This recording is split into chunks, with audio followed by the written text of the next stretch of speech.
Most of my program is going to be devoted to the fact that Kamala Harris face planted in last night's interview with Stephanie Ruhle on MSNBC. It's like not being able to hit in double A ball. She can't even hit the softballs at MSNBC. So it's 3 strikes and she's out. She flunked Dana Bash, she flunked Oprah Winfrey, and she flunked Stephanie Ruhle. To quote Abe Greenwald of Commentary Magazine, interviews are her kryptonite. And I'll go through it all. Let me give you a couple of very quick headlines, though. If you're in the Big Bend area of Florida, actually, if you're from Sarasota to Tampa, all the way over to Franklin County on the border with Alabama, you may want to retreat. Hurricane Helene is probably going to be a Category 4, probably coming ashore soon. And you do not want to be in its way. National Hurricane Center predicting a catastrophic and deadly storm surge. So get going. Next, Democratic Mayor of New York City, Eric Adams, was indicted on federal charges yesterday. They're expected to be made public today. It's not really news when a Democrat gets indicted for corruption, but I thought I would tell you about it. And in an astonishing turn of events, which I hope to talk to Ambassador Orrin about, the Biden-Harris administration has announced it will no longer share intel with Israel about Lebanon. That hurts our ally Israel, it helps the terrorist Hezbollah, and it endangers Lebanese civilians. I do not understand it. It's bizarre, but the Biden-Harris administration has taken a very anti-Israel turn for the worse. It will get worse if somehow Harris pulls it out. But I think after last night, I don't think she's going to pull it out. We're going to do our best with guests Selena Zito and Nora Rothman and Charles C.W. Cook, Jim Talent, Josh Kroshauer, future Senator, West Virginia, Jim Justice, currently the governor, and others to explain to you what happened. But let's just begin with Stephanie Ruhle tossing a moderately easy-to-hit ball on tariffs and why Kamala Harris is so down on Donald Trump's tariffs, given the fact that the Biden administration uses them. Cut number 1. Tariffs aren't unique to President Trump. President Biden has tariffs in place. He's actually looking to potentially implement more. Where do you come out on? Is there a good tariff, a bad tariff? Well, part of it is you don't just throw around the idea of just tariffs across the board, and that's part of the problem with Donald Trump. Frankly, I'm going to, and I say this in all sincerity, he's just not very serious about how he thinks about some of these issues. And one must be serious and have a plan. One must be serious. You should see, if you're watching on the Salem News Channel, you'll see her face and you'll say, really? Serious? Cut number 2, more seriousness and more plans. And one must be serious and have a plan, and a real plan that's not just about some talking point ending in an exclamation at a political rally, but actually putting the thought into what will be the return on the investment, what will be the economic impact on everyday people. This return on investment is it's a feature, not a bug. She retreats to it whenever she doesn't have a clue what a tariff is. My conclusion. Then they move on to corporate taxes, and sit down if you are in the business of having a small business in your corporation, subchapter S, or you're a big corporation and you have shareholders and you're a shareholder in it. Sit down. Cut number 3. Expanding that child tax credit, or you mentioned housing before, giving that extra money for a first home. If you can't raise corporate taxes, or if GOP takes control of the Senate, where do you get the money to do that? Do you still go forward with those plans and borrow? Well, but we're going to have to raise corporate taxes, and we're going to have to make sure that the biggest corporations and billionaires pay their fair share. That's just it. It's about paying their fair share. I am not mad at anyone for achieving success, but everyone should pay their fair share, and it is not right that the teachers and the firefighters that I meet every day across our country are paying a higher tax than the richest people in our country.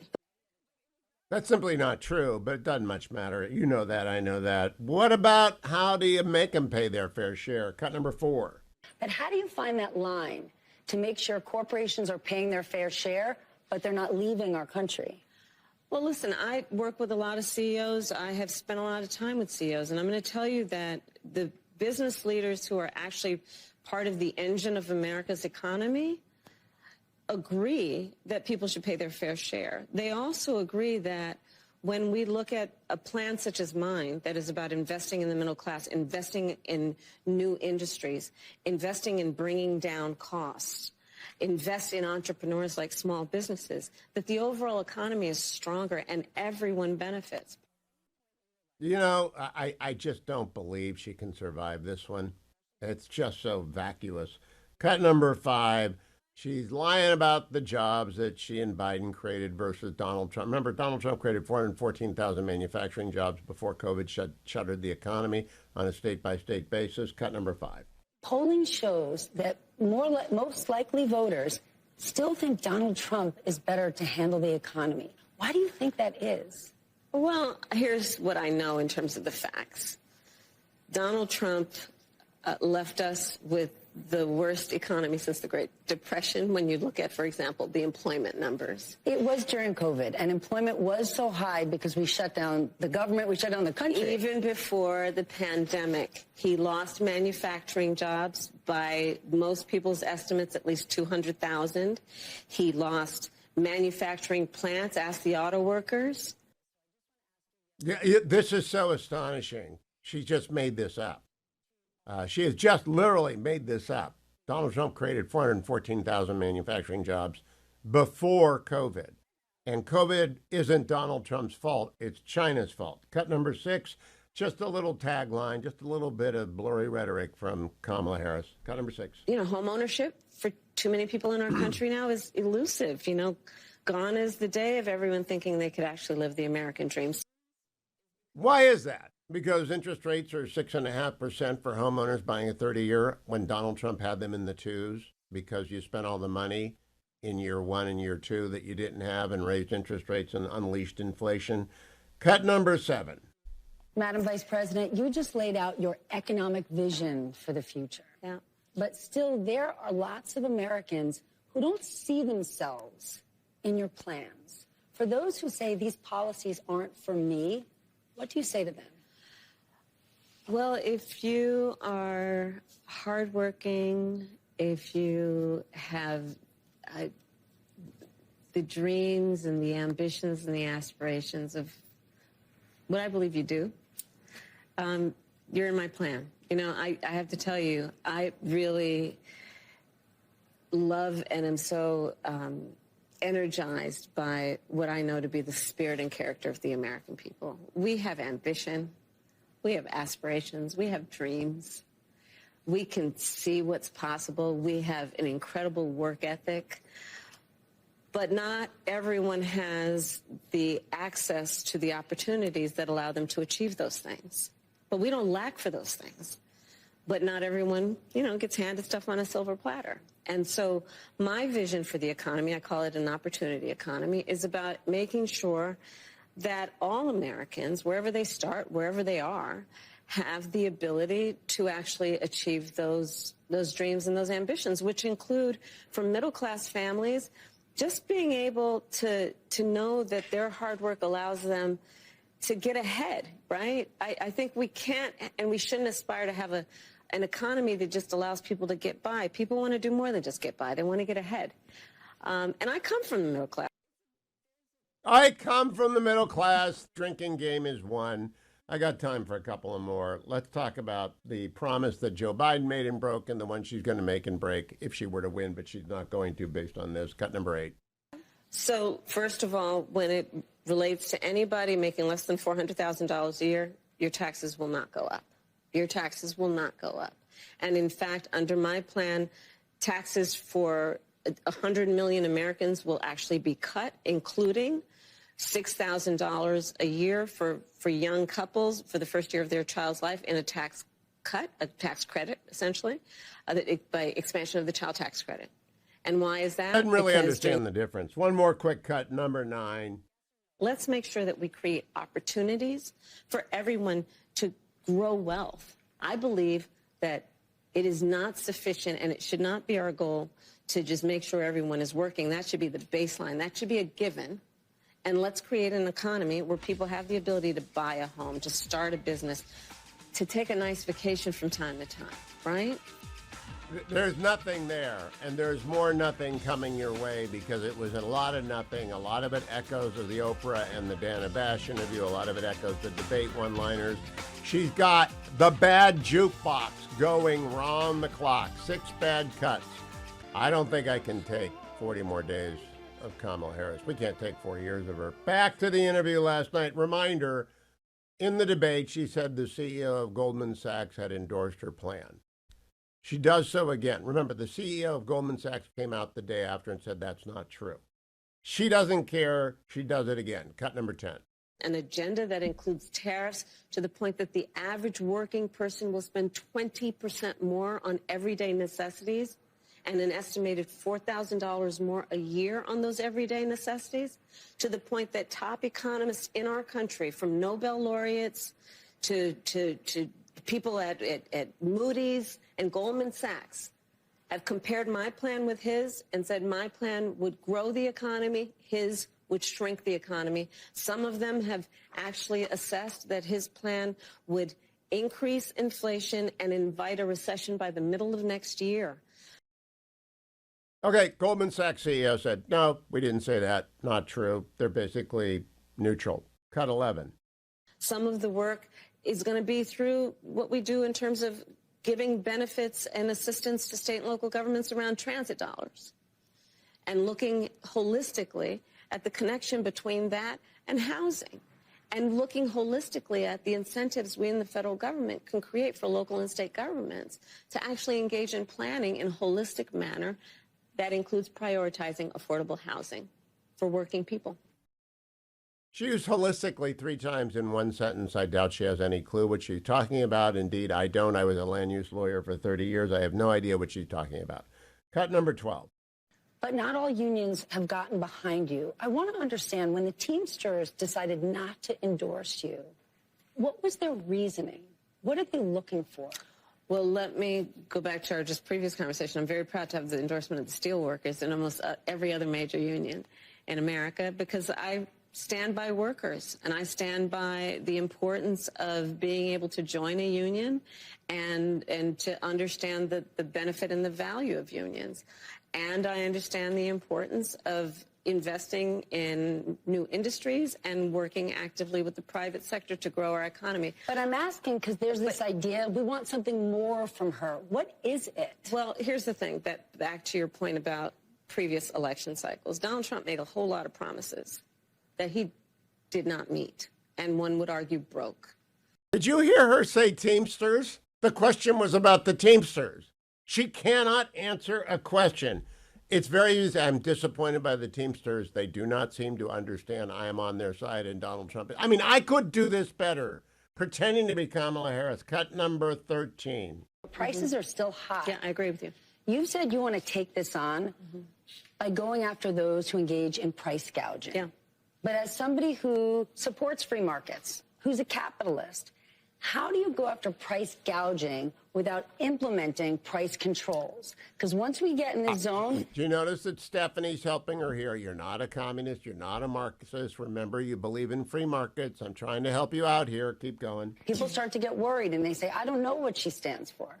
So, just to be very frank, I am never going to apologize for going after companies and corporations that take advantage of the desperation of the American people. And as Attorney General, I saw this happen.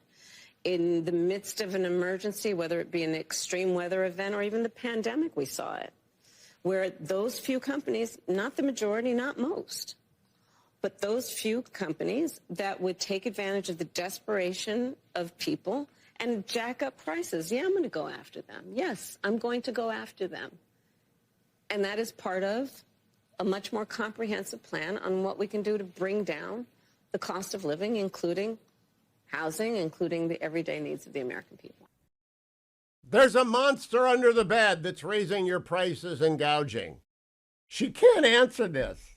Do I have time for cut 14? Okay, she said this 15 times on the campaign trail. Cut number 14, it makes no sense, but let's play Includes it. also what we must do to cut red tape. You're absolutely right. It takes far too long, and there's too much bureaucracy associated with home building. And I say that as a devout public servant. I know that we have to reduce the red tape and speed up what we need to do around building. And that is going to require working from the federal level with state and local governments. Please, God, please have somebody ask her which federal agencies are involved. I know them. I worked with them for 30 years. I know the state agencies in California she did nothing about. I know the local agencies that screw it up. She couldn't answer that question with a follow-up, but of course she didn't get one. Cutting red tape is not an answer. I cannot do the breakdown of the vice president before Stephanie Ruhle alone. I'm calling on, from the bullpen, Selena Zito. Hello, Selena. How are you? Good morning, Sunshine. How are you? I am great. It's great for you to join me on a Thursday, and I would like to begin by playing for you.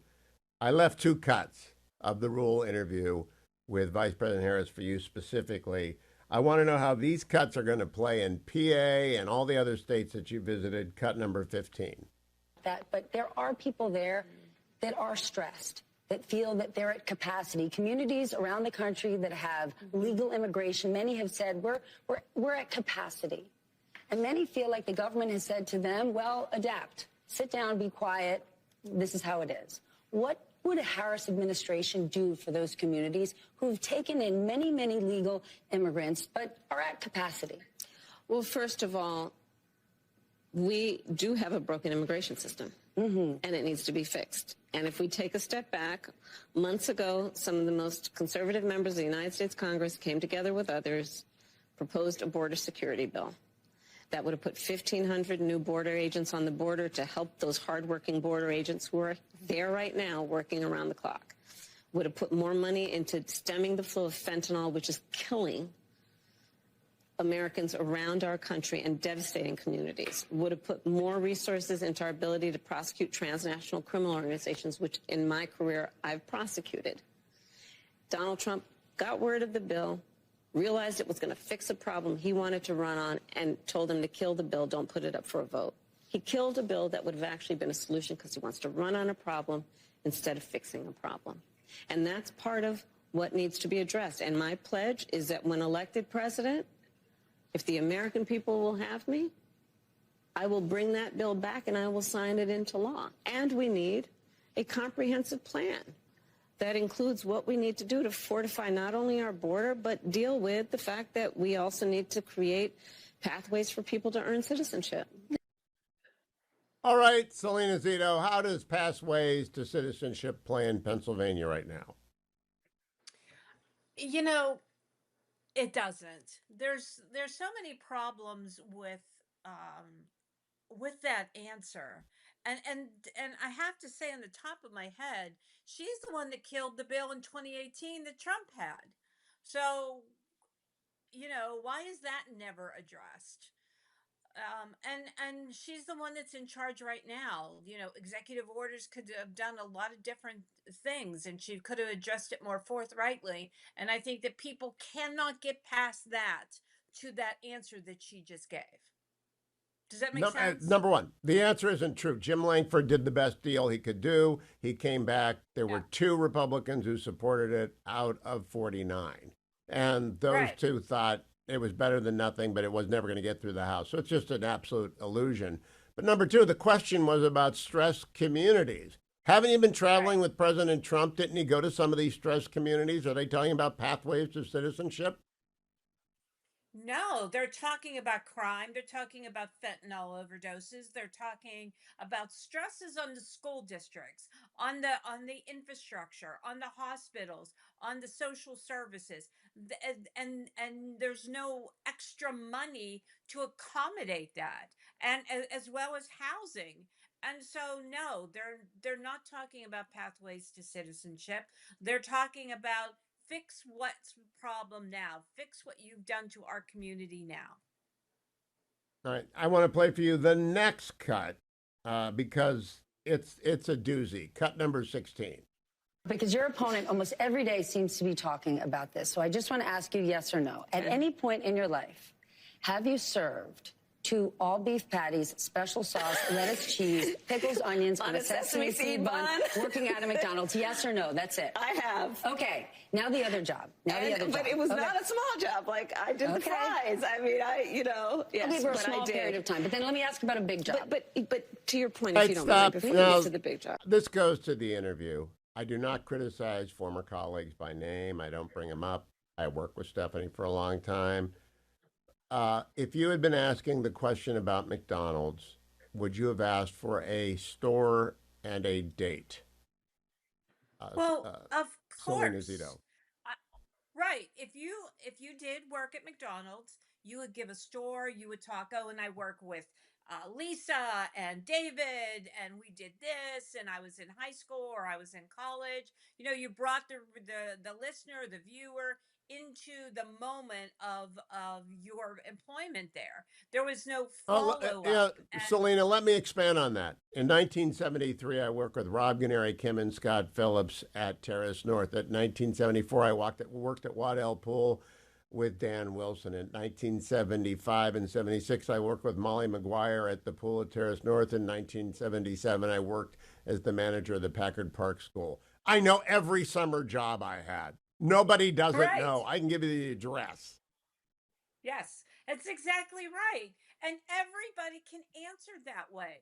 Everybody remembers those first couple of jobs, kind of like you goofed off sometimes, but it was also hard Not work. me. There were other Oh, I was kids. good. There were other kids with you. Well, if you worked at the school Gennari district, goofed you off. goofed Molly off. never showed up, but it wasn't me. But everybody has that answer. There was no connectivity to her experience, so it still leaves it out in the air. All she said was, I made the French fries. So Why you did do that? Stephanie Rule frame it that way? Oh, just to be cute and funny. I mean, it's not. It's not. I.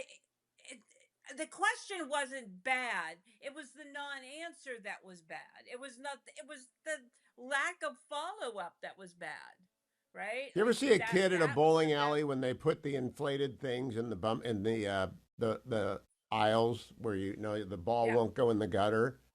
That was Yeah. what that was. Just a yes or no. Did you work at McDonald's? I'm not going to make you roll a 10 strike. Just a yes or no. I just couldn't believe it. It was Couldn't believe it. painful. All right, let me go to the post-game show. All night, MSNBC is doing cleanup on aisle Stephanie. Here is cut number 17, Stephanie with Chris Hayes. Cut number Work, 17. and one could watch that and say, well, she didn't give a clear, direct answer. That's okay, because we are not talking about clear or direct issues. Cut number No. 18, Stephanie Rule with Nicole Wallace. I do, but here's what's a little tricky. She doesn't answer the question around if the GOP is controlling the Senate, if she can't raise corporate taxes, where is she going to get the money from? To expand the child tax credit and do all the things she wants to do. And she says, we just have to do it. And that's great, and that's a campaign promise. But the issue is, if it means we're just going to borrow again, then what we're doing is we're just never All right, addressing. blah, blah, blah. She didn't answer the question. What do you make of this whole thing, Selena Zito? Well, first of all, our problems are very serious, and you should answer those questions. Not only have we been dealing with inflation that has not gone, the prices have never gone down. I don't know how many times I need to say that. Even to Pete Buttigieg yesterday, well, inflation's gone down. The costs are better. No, they're not. Go shopping. Go food shopping. These are big problems, and our problem is also a pending problem with our job market. There are some serious holes in our job market, and everyone, the Democrats are completely ignoring that, pretending it's non-existent, and it's going to rear its ugly head incredibly soon. I Last just don't question, Selena. understand. You've been with the former president. How are the crowds the same? Is the enthusiasm the same? Do you sense that he is the same after the assassination attempts? Yeah, absolutely. I was with him all day Monday. And it was really interesting, the sort of a tale of two completely different campaigns in Western Pennsylvania. He drove through 120 miles of Western Pennsylvania. People were lined up in front of farms, small towns, suburbs, out in front of their houses, in front of their neighborhoods, and a couple people were on a tractor. Even some had a terrible towel. I know how much that would make you happy, Ugh. Hugh Hewitt. But that's the kind of engagement. He was in a grocery store. I'm standing there, and he gives this mom $100 to with three rambunctious little boys, to help pay for the groceries. And so that's he's hitting the issues that people care about, where they're at, visibly. Selena Zito, And always he good is, to check in with yeah. you. Can't wait to read that report. Follow her at selenazito.com or follow her on X at Zito Selena. Joined by Ambassador Michael Oren. Dr. Oren was Israel's ambassador to the United States for many years, formerly deputy minister in a previous Netanyahu government. He's in the States again, and I'm glad, because the one story that is actually significant beyond the vice president's faceplant last night comes from the Times of Israel. Pentagon says U.S. not providing intel help for Israeli operations against Hezbollah. Dr. Oren, good morning, and I apologize on behalf of the United States. Israel's our ally, Hezbollah is our enemy, and we should be helping you avoid Lebanese civilians. What do you make of this decision? Well, many decisions I have trouble with. This is a crucial battle. The big issue in Israel today is whether Israel should agree to a 21-day ceasefire that has been forged between the United States and France. I'm categorically against it. So am I. There's UN Security Council Resolution 1701. Just enforce that. Enforce that. I said there's two conditions. Israel gives a ceasefire if Hezbollah agrees to a complete halt to fire on the north of Israel, complete, and Hezbollah withdraws north of the Litani River in accordance with Resolution 1701. That is the only conditions for a ceasefire. If not, we've lost the war again. And it'll be an incredible loss, and Hezbollah will have won. Hezbollah will use the 21 days to regroup, rearm, and more Israelis will die. This is an opportunity. It's an opportunity for Israel, America, and the West to deal a deeply grievous blow to Iran and its access to Russia, to all the evil in the world. And if America flinches at this moment, and that's what it is. It'll be a terrible mistake. Dr. Oren, you know the old cliche, fool me once, shame on you, fool me twice, shame on me. The American administration, fooled Israel once, telling it not to go into Rafah. The vice president studied the maps, blah, blah, blah. It didn't happen. None of the catastrophes happened. In fact, Israel has won in Gaza. It's mopping up. Now they're trying to fool you a second time. Do you expect the Israeli government to be acquiescent here? I hope not. And I'm looking at even the opposition is saying, don't go for this. Don't go for this. Listen, war with Hezbollah is nightmarish, just is. Hezbollah, I'm sure Israel has degraded a lot of Hezbollah's missile power, its manpower. But the fact is they have between 150 and 170,000 rockets. The rocket they fired at Tel Aviv the other day packed a warhead of almost 1,200 pounds of TNT. That wouldn't take down a building, Hugh. It would take down a neighborhood. And they have, and they have more accurate rockets. It is a huge military undertaking, and we're taking on this just Hezbollah. It's going to be rockets from Iraq, rockets from Syria, rockets from Iran itself, from the Houthi rebels. This is Israel's war of independence. But if we shy from it, what happens? Hezbollah goes back to being on the northern fence. Nobody in the north can go back to their homes. We've basically lost the northern part of the country. Right now, there'll be a security zone that'll go down to the Sea of Galilee. We'll lose a third of the country, and we lose a third of the country. I think we'll lose we'll lose our raison d'etre. Now, Iran is threatened to get involved. I just don't think you worry about that, do you? Sure, I do worry about it. Sure, we worry about it. They fired on April 14th. They fired 350 rockets at us. I should have phrased that. That more. Will not deter Israel, correct? Oh, that can't, but it can't. We divide wars between wars of choice and wars of no choice. This is a classic war of no choice. There's no way that Israel can preserve the northern part of the country. and maintain the status quo, or go back to the status quo of October 6th, where Hezbollah was aligned directly opposite the border, along the fence, in flagrant violation of 1701, I should add. And we just can't do that. And no one will go back to a town that's across the street from terrorists, because now we know what terrorists will do to that town. So let me conclude with this, Dr. Oren. You mentioned the opposition, 64 seats in the coalition. How strong is the support for rejecting the demand of the United States and France for a ceasefire? I think it has nothing to do with the Knesset. It has to do with the people of Israel. Even the people protesting in the street against Netanyahu understand that this is a war of no choice. Many of those people protesting will be in the army soon. As you know, I was in the military in the summer. I know what's going on up there. And people are ready to fight. They know the price. They do, because they understand it's either this or there's no state. And we are remarkably resilient and tough people, and we will get through this. It will not be easy. But at the end, if we remain firm, we will have an independent and sovereign and secure state of Israel. That's what's at stake here, period. Nadav Adal told Dan Senor that in 6 hours, Israel had done more damage to Hezbollah than it did in the 34 days of the 2006 war. Do you agree with that assessment? Yes. And I was in that war, too. We didn't do that much damage. I think we did much more damage now. And I'm deeply disturbed with people like Leon Panetta and my old professor, Michael Walzer from Princeton, calling what we purportedly did with the beepers and the walkie, calling them war crimes, calling them terrorism.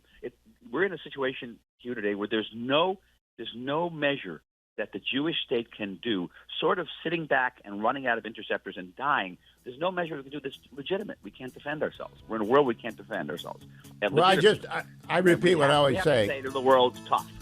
Joined now by Noah Rothman, senior editor at National Review. Noah, you are too young to have suffered through repeated plays of MacArthur Park on the radio. Have you ever heard it before? I have, but it's a distant memory. So, yes. It's a very bad song. It's the worst song I can come up with. Did you watch the Stephanie Ruhle, Vice President Harris interview last night? I did, unfortunately. I have that misfortune, but this is the job that we've sought, right? This is the penance that we pay for. This is the life we have chosen, to quote Godfather 2. Yes. So it wasn't good, and I don't think she stepped on a landmine. There wasn't any one moment where I think there's going to be played on a loop, and it reinforces a negative impression about her, and that would be bad. What I think it does contribute to, holistically, to use her term, which she used 3 times. That's the loop. Space of a single breath. Noah, you just stepped on the which loop. I think in the space of a single breath, yeah. Which is difficult. I mean, there's a level of acumen there. It takes effort to be this bad. She is gifted at being bad. Her maladroitness comes to her naturally, yes, but she's practiced at it. So you got to give her due. But the whole package contributes to this, probably one of her primary negatives, which is that she sets off in the directionless pursuit of a thought before she finds one worthy of expression. And in the process, she contributes to this impression of herself as this kind of flighty self-help guru, this Mendocino County new age hippie vibe that she promotes. And that creates the impression, subtle, perhaps even unrecognized by people in her audience, that she's just not much to her, that she's substanceless. That's the attack on her. And I don't think that's the attack that the Trump campaign has honed in on. The Trump campaign is homing in on the notion that she's this hyper-competent, far-left liberal who's shielding from you her designs for the country. And I don't think that's her real negative. Her real negative is that people think that she's this fabricated product of a PR campaign, that there's nothing there, and that when she is in office, the fear is she will be subject to manipulation from people who are competent, who are hyper-progressive, and do have an agenda that they want to see realized through her as this vacuous cipher. You just used my word.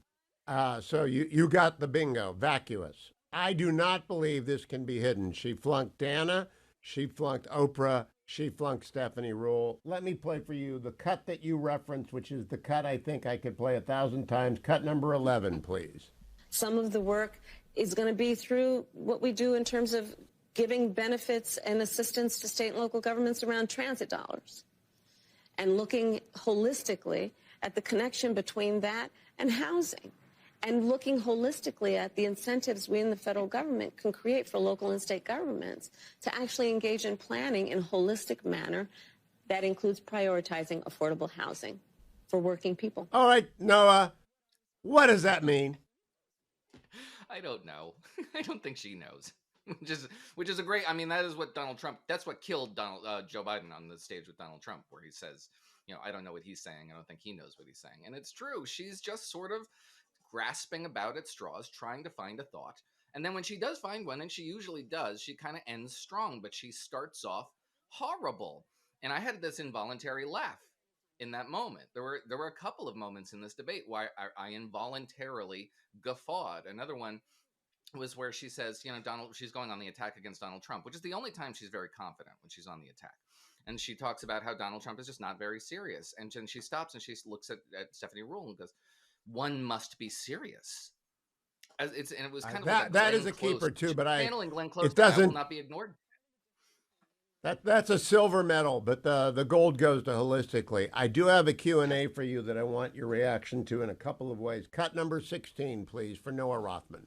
Because your opponent almost every day seems to be talking about this. So I just want to ask you yes or no. At any point in your life, have you served 2 all-beef patties, special sauce, lettuce, cheese, pickles, onions on a sesame seed bun, working out at McDonald's? Yes or no? That's it. I have. Okay. Now the other job. But it was not a small job. Like, I did the fries. I mean, yes, okay, for a but small I did. period of time. Right, so that question contains worlds.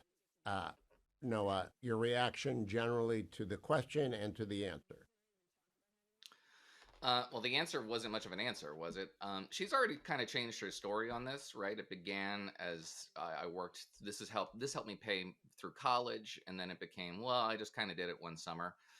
There's already an inflated biography here. I'm not sure the extent to which some people want to say, well, this is wholly fabricated. We have no evidence one way or the other, which doesn't help Kamala Harris, but it doesn't necessarily support the allegation against her. It doesn't really matter. I don't think it really matters. I don't think her biography is what's going to get her here. Her biography is her only strong point. It's the only point where she's comfortable talking It actually about herself. only matters with regards to the media. And Noah, Selena Zito was on last hour, and without prompting, I said, between junior and senior year, I worked as maintenance worker at Terrace North. After my graduation, I was at Waddell Park as a lifeguard with Dan Wilson. The next 2 summers, I worked with Molly McGuire. Back at Terrace North as a lifeguard. My junior summer of college, I was the manager at Packard Park Pool in Warren, Ohio. I know everyone I worked with. I know where I worked. I can do the details. Why did Stephanie Rule frame it the way that she framed it? Yes or no? Because it was a friendly interview. And this is part of the problem for her in this interview, is that friendly interviews are the ones that get you. So are town halls, by the way. We don't even remember how many town halls have produced these flubs and gaffes and lines that are memorable years and years later. In events where the campaigns hand select participants. When you're in a setting where you let your guard down, that is when you get got. And Stephanie Rule was good with topic selection. She deserves credit for going after topics that are tough for Democrats. She didn't follow up once. She didn't have an aggressive moment once. Not hostile, just aggressive, just pursuing an adversarial relationship. And she gets demerits on that. But it was in that moment where she's there's a war in the Middle East. Trying to humanize her. There's a war in the Middle East that's expanding as we speak. The United States said it will not provide intelligence to Israel yesterday. Israel allegedly, according to Davial, talking to Dan Senor, did more damage to Hezbollah in 6 hours than they did in 34 days in 2006. And our biggest enemy is China. And we have now had interviews with Dana Bash, Oprah Winfrey, a debate, and Stephanie Rule, and no one's asked her about Xi Jinping. What has happened to our media? Yeah, you've been on this for a couple of weeks now, and it's a really good question. China is such a dominant issue in our foreign policy in the next decade. The fact that it has not played a prominent role in this campaign at this late date is very disturbing. And I think your concerns about the nature of foreign holdings being an element in question making is valid. We should pursue it. When it comes just briefly on the Lebanon intelligence sharing issue, I'm disturbed and frustrated by it. I do wish that we would join the side that we're on. That being said, I don't think Israel wants to engage in a ground invasion in Lebanon and would like to avoid it if they can. And I think if there's room for a brokered settlement to the war in the north, it might be advantageous for Israel to take it, given the damage they've already meted out to Hezbollah, which seems to be profoundly significant to a degree that I don't even think the IDF would have envisioned a week or two ago. There may be room for a No, negotiated withdrawal. the UN passed and the United States 1701. The Security Council pushed UN Resolution 1701 in 2006. It was very clear Hezbollah had to withdraw behind the Litani River, which is, I believe, 20 kilometers away from Israel's northern border. It has not done so.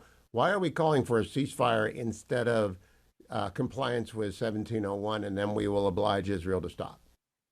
Well, the first thing we should think about is 1701 is why is it not being observed? Why are UN peacekeepers not the only armed force south of Litani? Because the United Nations is a worthless institution from the United Nations Security Council on down. The Biden administration, Joe Biden floated the idea of adulterating the UNSC, which is the only body in the United Nations that reflects hard power realities in the world, which makes it the only valuable institution, small letters, valuable institution in the United Nations rubric. But even here, you have an example of how the UNSC doesn't follow through, has no bearing, no relevance to parties on the ground where it's intermediating these conflicts.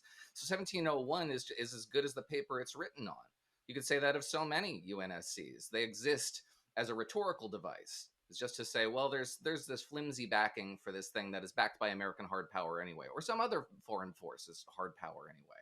That is the arbiter of events in the international environment, which is anarchic. There's no international constabulary enforcing these rules. It is military that enforce them, the U.S. in particular. And the U.S. needs to get Hezbollah out of southern Lebanon, by whatever means necessary. Charles C.W. Cook is a senior writer at National Review, and a great reason to subscribe to National Review and listen to their very entertaining and usually very informative podcast, The Editors. Charles, welcome back. Good morning to you. How are you? I'm doing well. Thanks for having me on. I'm glad to have you back. I want to play for you just a portion of Stephanie Ruhl's interview last night with Kamala Harris, cut number 11. Some of the work is going to be through what we do in terms of giving benefits and assistance to state and local governments around transit dollars and looking holistically at the connection between that and housing and looking holistically at the incentives we in the federal government can create for local and state governments to actually engage in planning in a holistic manner that includes prioritizing affordable housing for working people. All right, Charles C.W. Cook, what does that mean? It doesn't mean anything. She doesn't know what she's talking about. I've watched enough of her interviews now to make that judgment. She's not a real candidate. She's an avatar candidate who's essentially a front for the progressive blob. But she can't be a real candidate, Hugh, because there's nothing there. People for years have said, why can't Trump control himself? Why can't he show the discipline we want out of him? And the answer is he's incapable of it. This is who he is as a person. And I think at this point, it's fair to say of Harris, why can't she talk in interviews? Why can't she ever deliver anything of substance? And it's because she's never thought any of these questions through. There's nothing there. It's not a word problem. It's a thought problem. I agree with that completely. In yesterday's National Review column, you wrote, quote, she is a hack, a chancer, a vandal. And when given the opportunity to reveal her nature, she has done so with aplomb. She did so with Dana Bash. She did so at the debate. She did so spectacularly with Oprah. And then last night, again, a softball interview. Does America risk it that she'll have a good enough staff to not take us over the cliff, Charles, or do they go back to the risk that they know as opposed to the risk that they don't? So the way that I've seen this for a long time is that essentially it's a race. I think that at some point Americans are going to realize who Harris is, or maybe remember who she is, given how unpopular she was. The question is whether that's after the election or before. If it's after the election, she'll be very unpopular. I suppose I'm a little old-fashioned in this. I think that if you run for president without having any agenda, without making any case whatsoever, and without persuading the public that you are trustworthy, you're going to run into problems once you become president. So if the public notices what she is after November 5th, she's going to have real trouble, especially if there's a Republican Senate, in actually getting anything done. And if it notices before November 5th, then she's not going to win. When I was in Pittsburgh, Pennsylvania on Sunday, I was in a bar watching Sunday Night Football, and every single ad is for the presidential election. And the thing that is most interesting about it is that while she seems to be outspending Trump 3-1, every single ad that was run for her is completely vague. I mean, it says nothing. It's background noise. It's she's going to lower prices, but there's no explanation. She was a prosecutor, but there's no explanation of relevance. And then you go to Trump, and love him or hate him, it's really specific. It's fracking. It's trans surgeries on minors.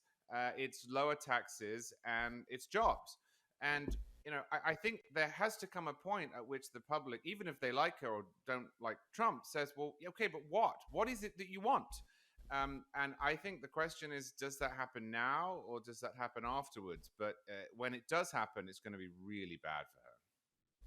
I believe it's happening now, but I am often optimistic about election results. Charles, I want to turn to the media because there's a question last night, and I try not to be critical of former colleagues. Stephanie Ruhle is a former colleague, but I do want to call attention to this question and how it is framed.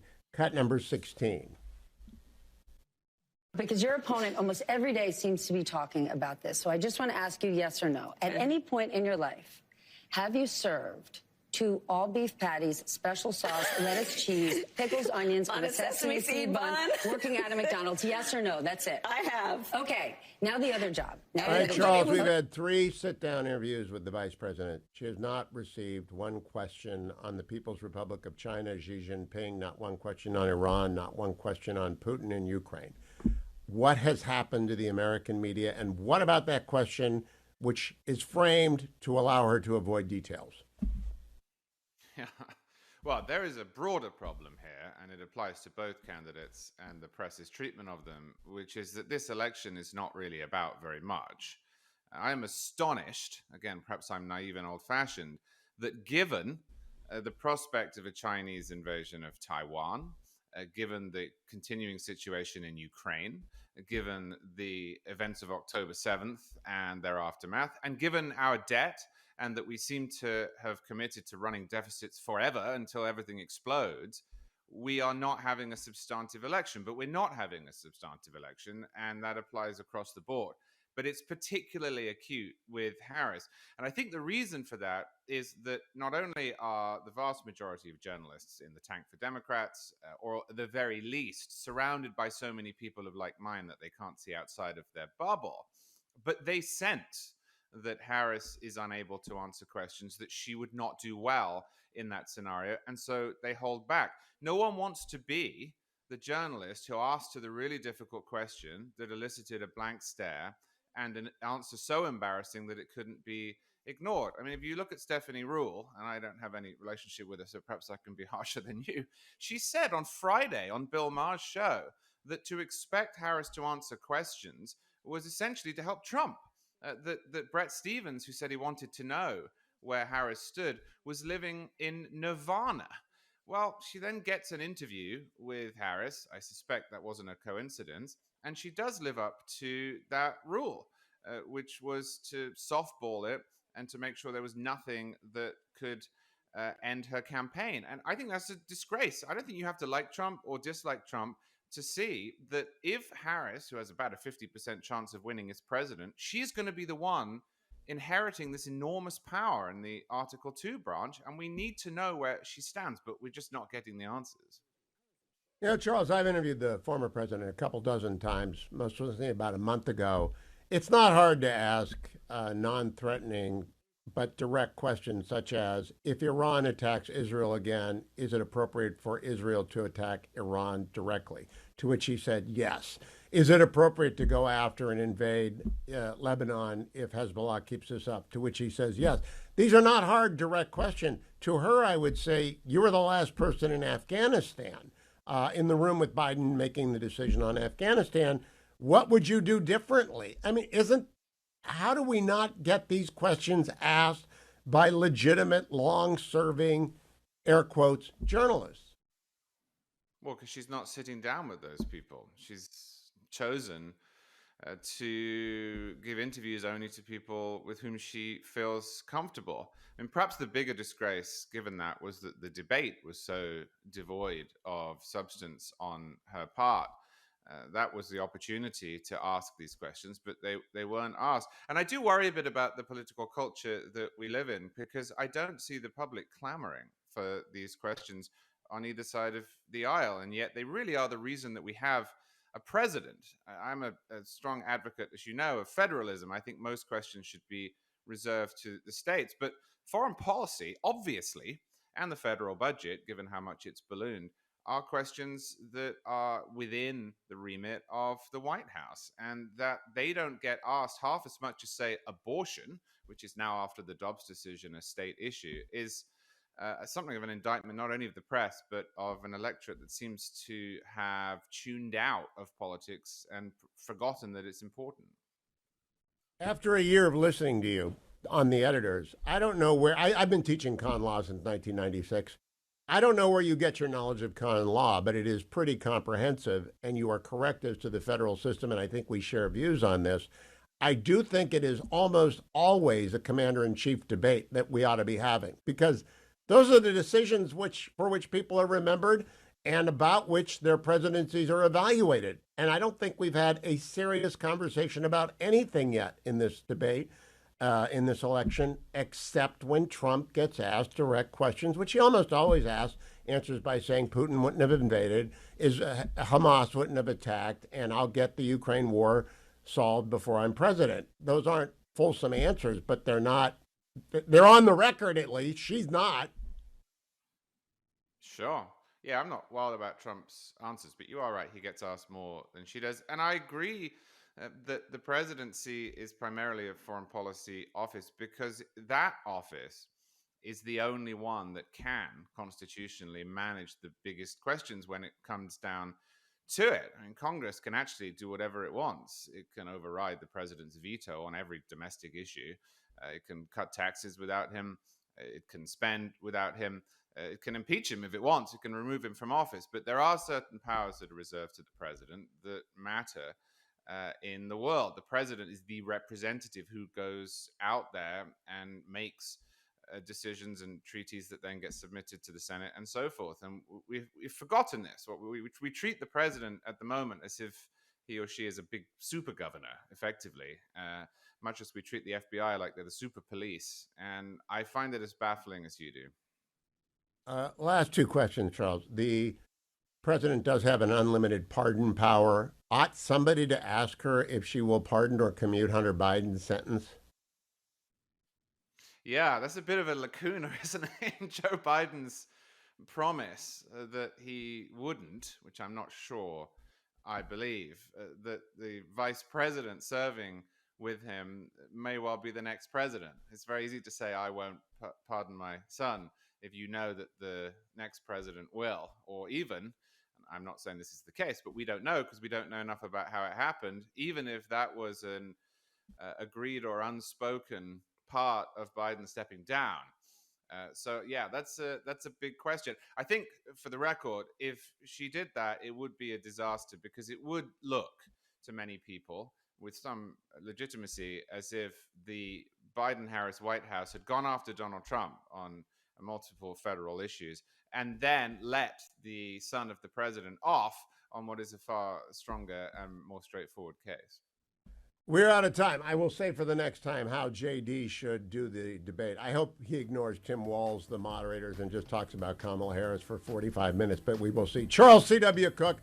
Follow him on Twitter at Charles C.W. Cook. Subscribe to National Review. Listen to the editors. It is really one of the more edifying podcasts out there. Former Senator Jim Talon heads defense studies at the Reagan Institute. Good morning, Senator. How are you? Doing well, you. Thank you. I got a note from our mutual friend, Can you Admiral hear me? Montgomery, retired yesterday. And he pointed out that GDP, defense spending as a percentage of GDP was 4.6% in 2009, last year of W. President Obama got it down to 3.1 by 2017. Donald Trump got it back up to 3.5 under former President Trump, and now it's below 3%. I am curious. Do you think that Kamala Harris could answer the question about where it ought to be and why? Is that a serious question? I know. I don't. I don't think. I don't think she could. And look, to be fair, presidential candidates normally don't dive down deep into issues regarding the Department of Defense. But yes, in this time where we have the biggest war in the Middle East in 50 years, and it's going to get bigger because the Israelis are going to have to push Hezbollah back behind the Litani. We have the biggest war in Europe since World War II, and we are at an unacceptably high risk, let me put it that way, of a war in the East and South China Sea. I would think a presidential candidate would have some idea of how much they wanted to spend on the Department of Defense, but I would be shocked if she could answer that question. I'd be shocked if she could give you any idea how much we're currently spending on the Department of Defense. You know, Senator, the USNS Bighorn had an accident, so they're out of commission. So the Lincoln Carrier Group doesn't have an oiler. This is Right. a crisis about which the Biden and Harris administration appears indifferent. What's your reaction to this news? Yeah, well, we're seeing the inevitable effect of the decline in the defense industrial base, including, and maybe most worrisomely, the shipyard industrial base. And the Biden Secretary of the Navy announced in the spring of this year that the Chinese have one shipyard which has greater capacity than all of our shipyards. So obviously, we need to rebuild our shipyards. And the Trump administration got us out of the defense sequester, put, I believe, about $100 billion in 1 year into the defense budget, was restoring readiness, was rebuilding the Navy, and then he didn't get reelected, and we went back to the policies that have brought us where we are now. So the number one thing, I agree with you, and I agree with Jerry Hendricks. The number one thing is to rebuild the Navy, and we need to do it as quickly as possible. As does Admiral Montgomery. Last question, Senator, take your time. The United States has announced it will not share intelligence with Israel for its operations in Lebanon. That means that we're not helping our ally, we are de facto helping Hezbollah, and we are endangering Lebanese civilians who otherwise might be protected by American intelligence. It is inexplicably anti-Israel. Can you explain to me any conceivable basis for that decision? Well, if you just look at this particular conflict, they're not prioritizing the safety of the people of Israel against naked aggression. More broadly speaking, the Biden administration has pursued a policy on a strategic level of coming to an accommodation with Iran. They want to build, they think they can build a security arrangement in the Middle East that includes a partnership with Iran. And so they have unfrozen Iran's assets. They have not enforced the oil sanctions. They took the Houthis off the terrorist list. They've pumped anywhere, I mean, estimates vary from 35 to 60 or 70 billion dollars into Iran, which Iran has turned around and used to fund its proxies, including Hezbollah, Hamas, etc. And that is the failure to constrain Iran, as opposed to Trump's maximum pressure campaign against Iran, is one of the reasons we have this expanding war in the Middle East. And we are going to get more war, if we do not restore deterrence, and particularly in East Asia. So, I mean, that's where we're at, and I don't expect anything to change from Biden's policies if Harris is elected. Now, I have heard it said that Donald Trump is himself a deterrent. He hasn't said that, but other people have said it about him because he's unpredictable. I believe that Kamala Harris is herself a provocation because I don't think she knows anything, Senator. Do you think she actually has a grasp on any of this? No, but I think her default, I think she has policies. Here's where I disagree a little bit with what you've been saying this morning. I think she has policies. I don't think she's very good at explaining them. And I think she knows she can't talk about them because they are the Biden policies. They are the San Francisco Democratic policies. So and you're right. So she has to say nothing in essence, and she's not very good at saying nothing. Some politicians are, she's not, but she's got policies. She doesn't want to produce energy. She wants to raise taxes. She wants to continue the spending that has produced the inflation. She wants to keep having the border open. We're going to see a continuation of what Joe Biden has done, all of which she has supported if she's elected, and that includes in the foreign policy sphere. Oh, that is so worrisome. The West Virginia Mountaineers are 2-2. They're 1-0 in conference play in the Big 12, and I would guess that Governor Justice manages to get to a game or two of the Mountaineers. Good morning, Governor. How are you, and how goes the campaign for Senate? Hugh, all goes well. I do, try to get to a game every now and then and everything as much as I possibly can. And in fact, homecoming on October the 19th, Baby Dog's going to do the coin flip, so we're all good. No, but now, Baby Dog was with you last time you were on the program. I'm just curious, how does Baby Dog do a coin flip? Well, I got to help her a little bit, but she can do a lot of stuff. So the only thing I've got to do is I've got to hold her, and she's a load. I'll promise you that. Now, Governor, there are layups in politics, but I don't like to talk about them. You're in a race for Senate. You're doing the work. How's it feel to you about the West Virginia Senate race to succeed Joe Manchin?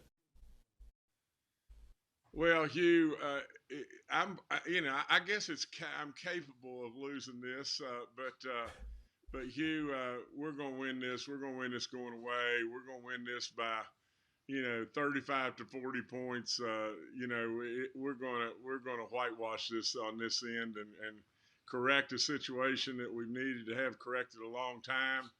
We need two Republican senators from West Virginia. We've got Shelley Capito, who's an amazing lady and does a phenomenal job. And not only that, Hugh, we've got to some way flip the Senate, and I think we've got a real chance of doing that. But at the same time, it seems like every time we as Republicans think we're close or right at the doorstep, we screw something up at the finish line, and then before you know it, we've got a dog's fight on our hands. And so with all that being said, we're going to win West Virginia. We're going to make us 50-50 in the Senate, and I hope to goodness we're going to get the majorities. Governor, I think we are, because I talked to Tim Sheehy yesterday, and believe it or not, we spent a lot of our conversation talking about a coal mine up in Montana. Which committee concerns coal? Because I'll bet that's the one you want to be on when you get to the Senate. Well, I mean, naturally, if you want where I should be, as far as my expertise, it would be energy or finance. Hugh, I've been a businessman all my life. We run lots and lots and lots of businesses, employ thousands of people. You have ups and downs just like anything, but got a lot of expertise in finance and in business. But energy is really, really, really important to West Virginia. But way more important, Hugh, it is the most important thing to this nation, hands down. I mean, when it really boils right down to it, energy is driving this inflation crisis. Energy all over the world is in such demand, it's unbelievable. Our electrical needs as we go forward in this country are off the chart. Anybody that believes we can do without fossil fuels today is living in a cave. Now, we embrace all the alternatives in West Virginia, and we've done that and done it and done it.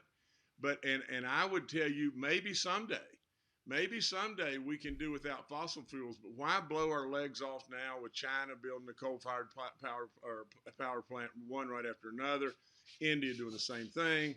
With all that being said, we have to have an energy policy, an energy strategy, because we abound in energy like you can't imagine in America. And really and truly, we could drive that to help us be able to retire this terrible indebtedness that this country has. 34 or whatever $trillion. Well, nobody can even imagine what that is. But we absolutely have got to realize energy drives everything. Hugh, I would say one last statement. The only way civilization progresses is cheap, abundant, and now clean energy. That's all there is to it. Cheap, abundant, clean energy. And so with all that Governor, being said, you will not get an argument here. I have long said energy is freedom, and your colleague in the RGA and the NGA, Doug Burgum, has spent an hour explaining carbon capture to me. I'm a lawyer, I'm a little bit slow, but it doesn't have to pollute, it doesn't have to warm, it doesn't have to change the climate. carbon capture works. Do you think the theology of climate change will admit of the reality of carbon capture? No chance. No chance. That's all there is to it. I mean, we'll have to drive the boat, and I hate to say it, but we'll have to rub it in their face 10 times before they will absolutely start to move in the direction that we need to move. And what has to happen is the voters have got to rub that in their face. But to think, I mean, Hugh, honestly, there is a massive driver today in D.C. to just abandon fossil fuels entirely tomorrow.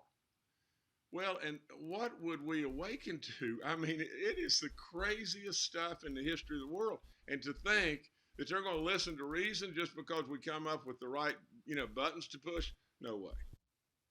Yeah, yesterday, Vice President Harris got asked by Stephanie Ruhle what she would do about food prices, and she came up with the price gouging nonsense again.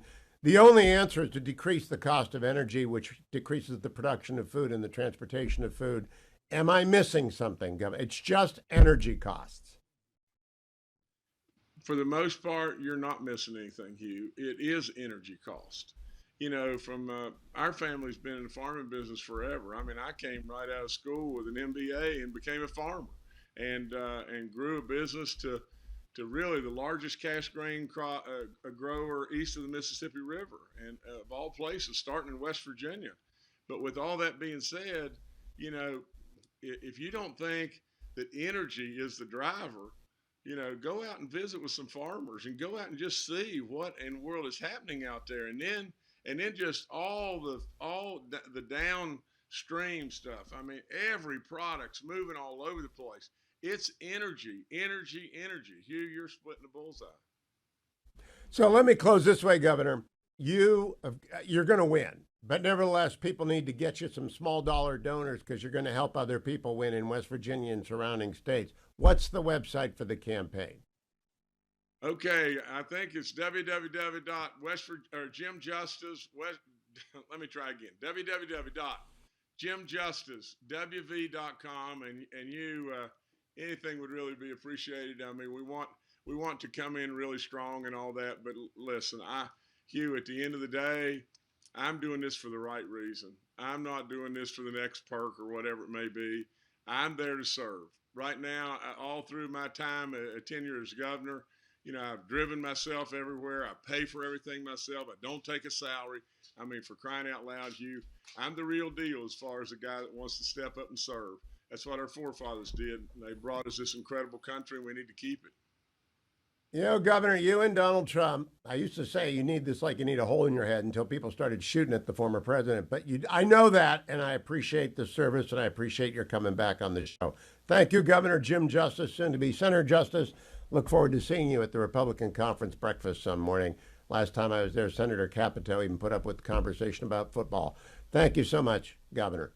Donald Trump released another one of these great ads yesterday. Cut number 19, quoting Kamala Harris at the Pittsburgh Economic Club. We just need to move past the failed policies that we have proven don't work. I'm Donald Trump, and I approve this message. I love these ads. Everyone's now using that line for everything that she says. Harry Etten, pollster extraordinaire over at CNN, said this yesterday about Joe Biden and Kamala Harris. Cut number 21. They like the job that he did as president. So we talk about popularity. We're often talking about favorability ratings, but how about approval ratings? How about approval ratings thinking that he did a good job in his presidency? I think people confuse that often. I think people confuse it very often. Look at this. Think his presidency was a success. Donald Trump, 51%, the majority think his presidency was a success, despite his personal popularity being meh. Look at this for Joe Biden, way down at 37%. I think that this is a real drag on Kamala Harris, despite her own personal popularity, while Donald Trump would think it is, which is why Joe Biden went on The View yesterday to make it worse. Cut number 20. And as vice president, there wasn't a single thing that I did that she couldn't do. And so I was able to delegate her responsibility on everything from foreign policy to domestic policy. I'm Donald Trump, and I approve this message. Let's hear that again. Joe Biden telling you exactly who Kamala Harris is. And as vice president, there wasn't a single thing that I did that she couldn't do. And so I was able to delegate her responsibility on everything from foreign policy to domestic policy. The poor president is looking okay there. He was down at the Clinton initiative earlier this week, and it was cadaverous. I mean, there are good mornings for him and bad mornings. That was a good morning. Glad he was up early. Glad that he's fit. You've got to get him to January. Pray for him every day. Pray for Kamala Harris every day. But my gosh, pray for the country every day. I want to go to my favorite question from last night with Stephanie Roll. It's the McDonald's question, cut number 16. Because your opponent almost every day seems to be talking about this. So I just want to ask you yes or no. At any point in your life, have you served 2 all-beef patties, special sauce, lettuce, cheese, Hey, stop right pickles, there. onions? Stephanie's very nice. She was on this show for years until she wasn't, for reasons I'm not going to discuss. But that question should be, your opponent says you questions whether or not you worked at McDonald's. Where was the McDonald's you worked at, and how long did you work there? Not yes or no. It's not even hard. It's embarrassing not to ask the direct question. I live in a very regulated industry. I work in a radio world, and it's regulated by the FCC. I work in a television world, and it's regulated by the FCC. Whenever someone is sponsoring an ad, I have to disclose that. And that's why whenever I do the market update in the first hour of the program, I say it's brought to you by American Federal and Nick Grovich. I'm not doing that right now because Nick Grovich is my guest, and he's not sponsoring this. I asked him to come and explain to us what in the world is going on with gold. Nick, welcome. I got to preface this by saying when I did the market report this morning, gold was at 2,691. It's broken 2,700 2 hours later. What in the world is going on? Oh, it's a crazy market right now. It reminds me a lot of the market from 1999 to 2011 when gold went from what $265 up to $1,900. I think what you're seeing right now is you're seeing 2 separate bull markets in gold. The first part, well, let me go back. If you go back the last 3 years, we saw an unusually high amount of new gold investors. That is probably 60-70% of my business was people who had never bought gold before, but decided that the situation was looking a little dire and they jump in. And in 44 years, I've never seen anything like that. So, excuse me. So the last couple of years, the gold price was really pushed by individual investors. Now, the last 10 months, you've seen a complete switch where those investors are kind of sitting on the sideline, but the central banks now are buying like crazy. They've more than doubled their gold purchases. I think they're very concerned about the dollar right now. So the central banks really gave us that first maybe 14% run that we had earlier this year. Now you're seeing the economic data come in, and so the investors are getting back into the market as well. And I was just telling somebody yesterday, if you have the investors get back in the way they were the last couple of years, and the central banks continue to buy, you're going to get a double whammy. You could get a really, I mean, this might be the beginning of a really big move in gold. Nick, I tell everyone you've been doing this for 44 years. You founded American Federal 44 years ago. You're the president, CEO, and owner of American Federal, AmericanFederal.com. Again, this is not an ad. I just want to credential Nick so you listen to him. When a first-time person calls you, I don't give investment advice. What do you tell them about diversification and whether or not, because the number is so staggering, $2,700 an ounce. The last time I bought gold, it was at $1,700 an ounce. You know, it's incredible. A couple of years ago, I hired an assistant. He's 25 years old now. I was actually on vacation for a week, and this guy at the pool was so good, and he was conservative, and he was smart, and I ended up hiring him. He turned out to be one of the best guys I've ever had work for me. And he was asking me, he said, well, at what point do you sell? And I said, well, let me tell you, after 44 years, I'm going to tell you, you don't. People buy gold it's, I say a hedge. I mean, gold is really just another currency when you really look at it. So I don't really sell gold to people with the idea, hey, buy gold and you're going to make a ton of money. I sell it with the idea that you're going to buy gold and you're going to keep the value of your money. Um, just this the little thing I told JP, my new assistant. I said, You know, when Nick, I gold have got to never four, sold. I've been buying gold forever, an ounce here, an ounce yeah, there. I buy it for my grandkids. I've never sold an ounce of gold. I have donated gold to a church because, they get the full benefit of the value. I get the full sure. benefit of the deduction. And that's what I do. I've given it away. I have never sold it. I am curious. Are people selling you gold now more than they're buying because they think $2,600 an ounce is great? No, what's interesting is the beginning of the year when gold was roughly $2,100. I had a lot of people selling the gold and taking their profits because we had just broken over that $2,000 mark. Since then, I mean, there's always people I need to buy a car or whatever that sell gold, but there's been very very little selling going on. I think that's because the central banks have been the buyers most of this year, and they don't care what the price of gold is. They're not selling, and I think the investors that were going to bail out have already bailed out. But um, the first time I sold my gold, you could get $10,000. For $10,000, you could sell them 40 ounces of gold. And today you can't even get 4 ounces for $10,000. Nick So Grovich, in that's why you terms just of this hold is a it. policy question. What do you think about the proposed tax on unrealized capital gains? Because that would hit everybody with gold, right? It would. Well, it would. It would. It would hit people with gold when they. I guess it's doesn't matter if they liquidate or not. No, Um, it's what a lot of my crazy. clients, what a lot of my clients say, and I'm not saying don't tell the IRS what you're doing, but a lot of them say, "How's the IRS going to know I have gold?"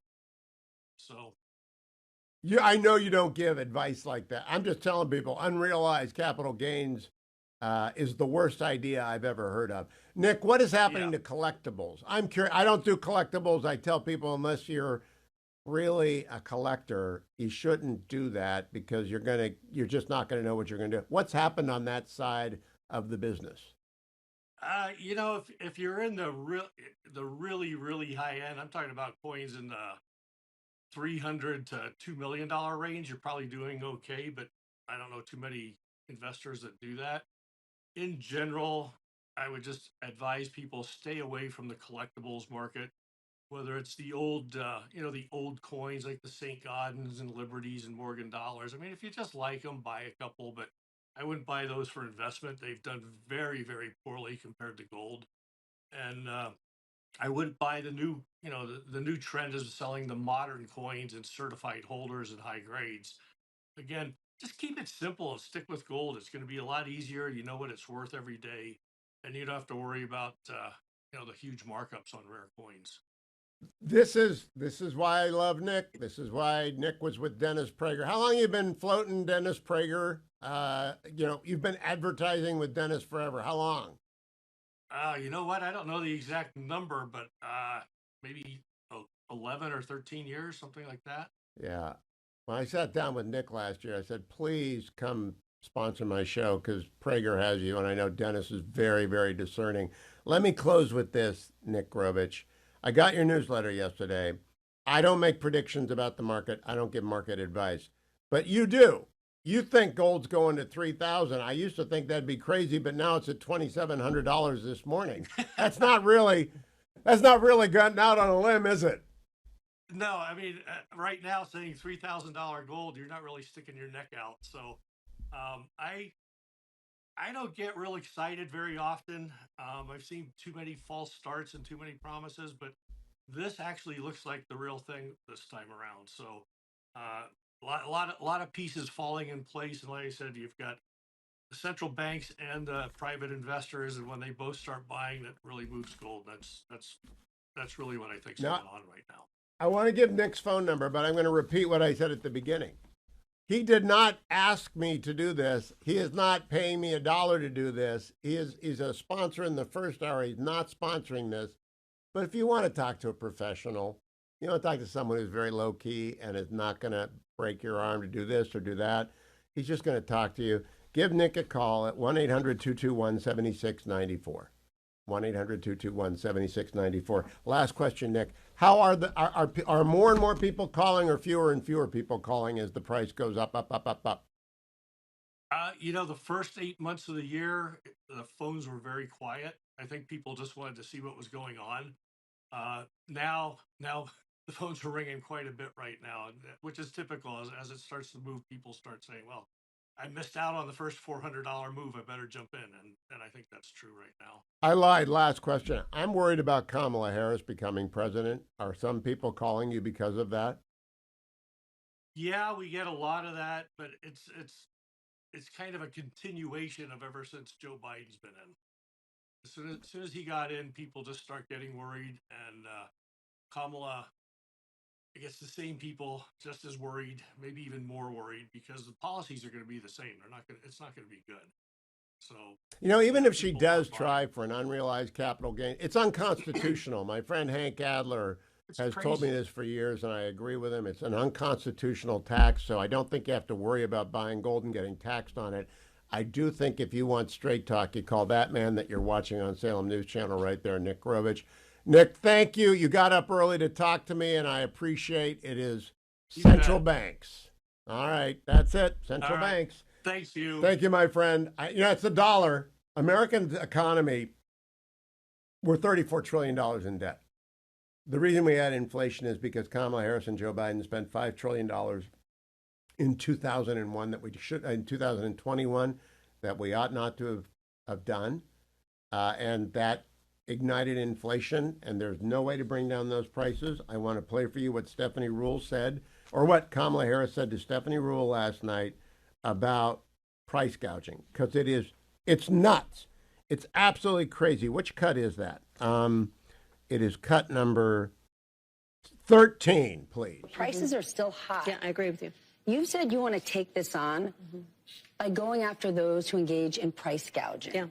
But as somebody who supports free markets, who's a capitalist, how do you go after price gouging without implementing price controls? Because once we get in this zone, people start to get worried and they say, I don't know what she stands for. So just to be very frank, I am Hey, never stop for a gonna- second. I have long advised my law students, whenever you say, to be honest with you or to be frank with you, you are telling your interlocutor that you haven't been frank to that point and that you haven't been honest with them. Keep going. Apologize for going after companies and corporations that take advantage of the desperation of the American people. And as Attorney General, Stop. I'm not desperate. You're not desperate. There are some people who are desperate. There are no corporations going after desperate people. It doesn't exist. It's a figment of her imagination. She is economically illiterate, and she cannot answer a question. She is not qualified to be president. Donald Trump has been president. You may not like his tweets, X posts. I don't care what you think about Mar-a-Lago. I don't care if you think he's too touchy. I don't care if you think that Kamala Harris is a nice person from San Francisco.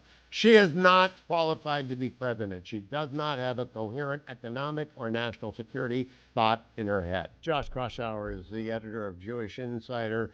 Josh, good morning. There is news in the Times of Israel this morning that Israel has struck another building in Beirut, allegedly the head of Nasrallah's air force, such as it is.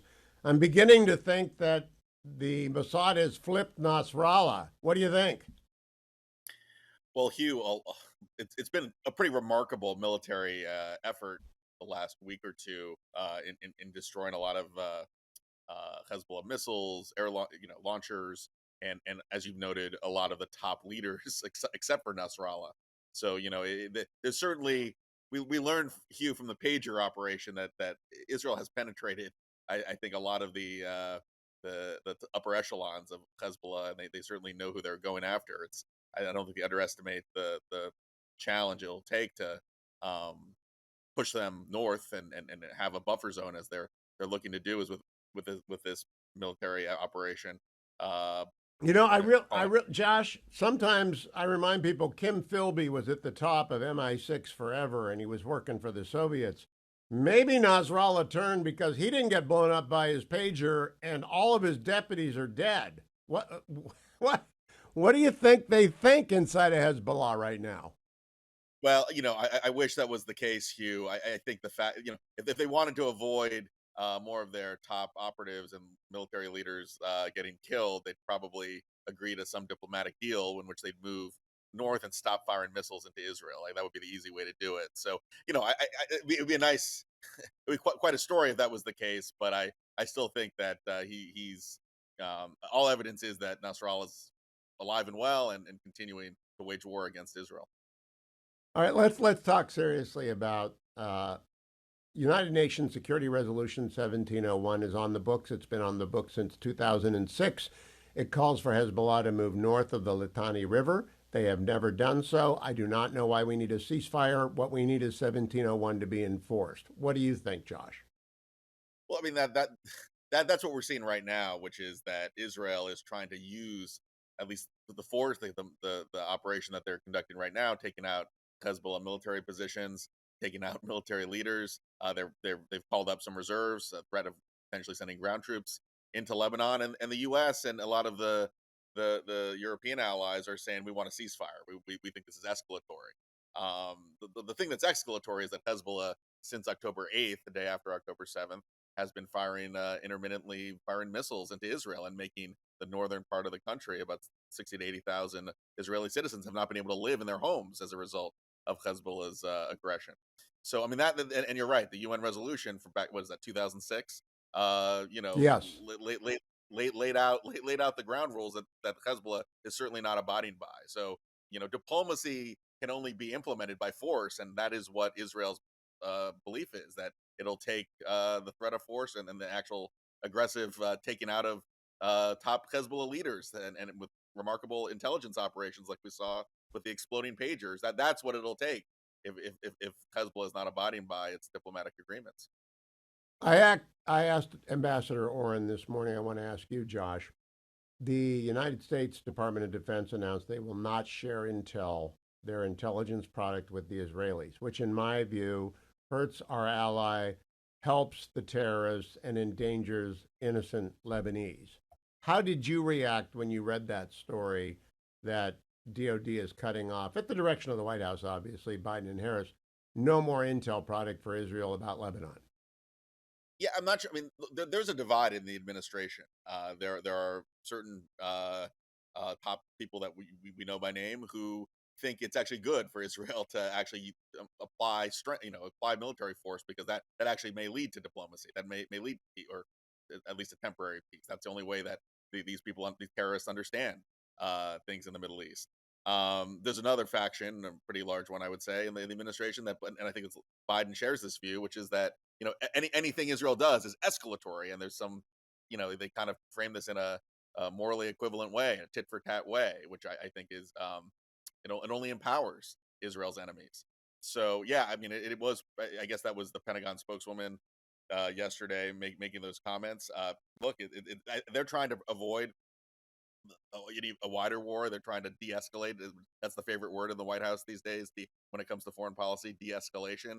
They don't seem to accept the fact that sometimes you need peace through strength. You actually need to use force to get the peace that you desire.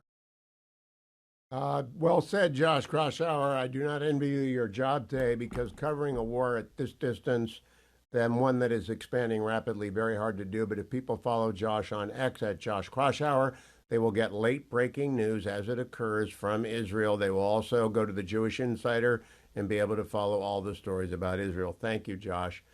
I want to go out by saying, if you haven't watched the Stephanie Rule and Vice President Harris interview, please track it down, watch the whole thing. I played as much of it as I could today, not jump cuts, not editing. All I'm doing is letting you know she's not qualified for this job. She isn't remotely qualified to be president. She can't even do an interview with a softball. Now, on today's podcast, I'm going to talk with Megyn Kelly about that interview, about the Dana Bash interview, about the debate. about the Oprah show. Megyn is a real journalist. We're going to find out what a real journalist would ask if they sat down with Kamala Harris. That will be previewed on Highly Concentrated View podcast. Get Dwayne's World podcast as well for all the clips and more.